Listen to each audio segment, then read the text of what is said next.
How easy is it to get up in the morning when you know you're not doing all that it takes? It's not very easy at all. You can just lay there awake thinking, oh, what's a few more minutes in bed? It won't matter much anyway. Wrong. It does matter. It will matter. Now, how easy is it to get up in the morning when you're pouring it on, doing the best you can, anxious to get going, make progress toward your dreams? It's a whole different story.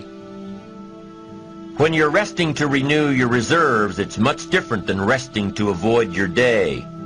When you're psyched up and excited for your life, when you're excited for what you've planned to accomplish for the day, it's amazing. You'll wake up before the alarm clock even tries to startle you awake.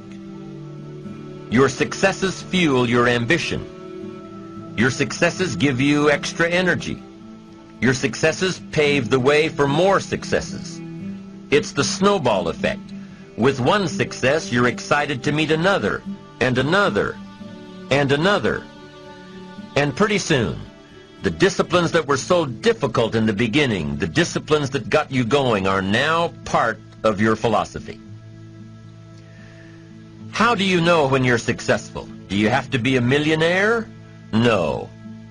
All we ask of you is that you earn all you possibly can. If you earn $10,000 a year and that's the best you can do, that's enough.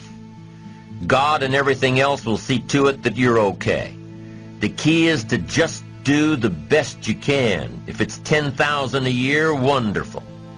If it's $100,000 a year, wonderful. If it's $1 million a year, wonderful. It doesn't matter $10,000 a year or $1 million a year. It doesn't matter as long as you've done the best you possibly can.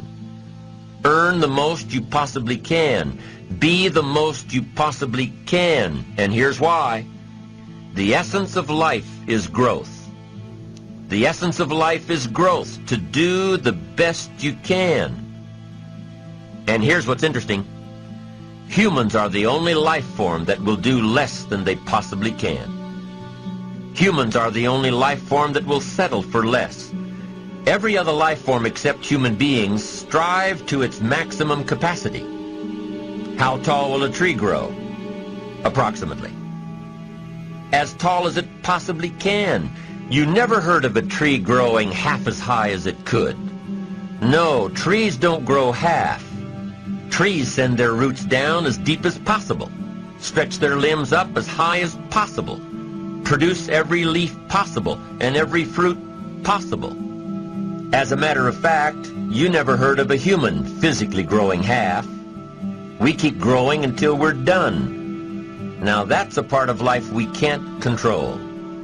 It's genetically coded. And that's probably why we keep growing till we're done. Because we can't control that part. It's the rest of our growing that we control. The growing of our minds, the expansion of our minds, that we can control. And that's what tends to get away from us. All life forms inherently strive to their max except human beings. Now, why wouldn't human beings strive to their maximum possibility? Here's why. Because we've been given the dignity of choice. It makes us different than alligators and trees and birds. The dignity of choice makes us different than all other life forms. And here's the choice. To become part of what we could be, enough to get by, or to become all that we can be.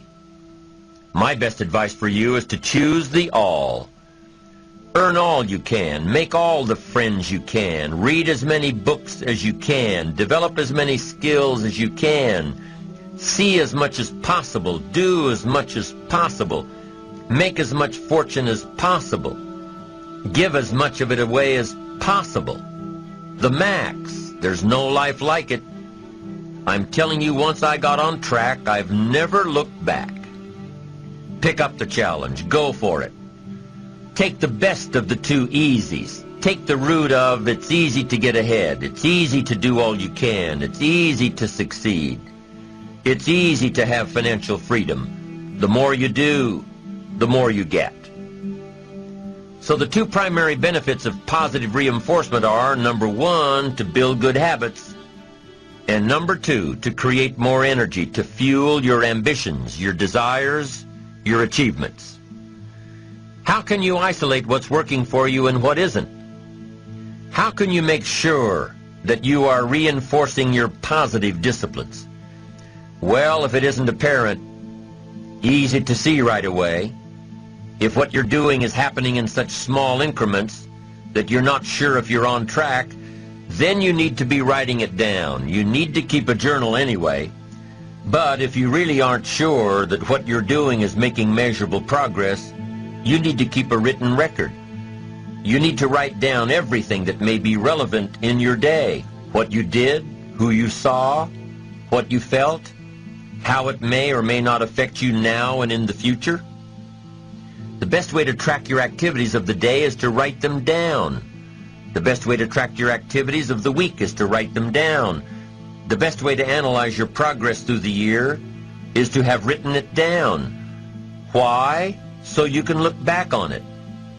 Because by keeping a written record of your life, you will be more accountable.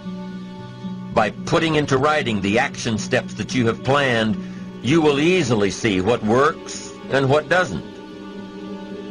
Most people just try to get through the day, never writing anything down, never keeping track of their progress along the way, never really knowing if they are doing all they can to reach their goals, to drive their ambition. But gifted people learn to get from the day.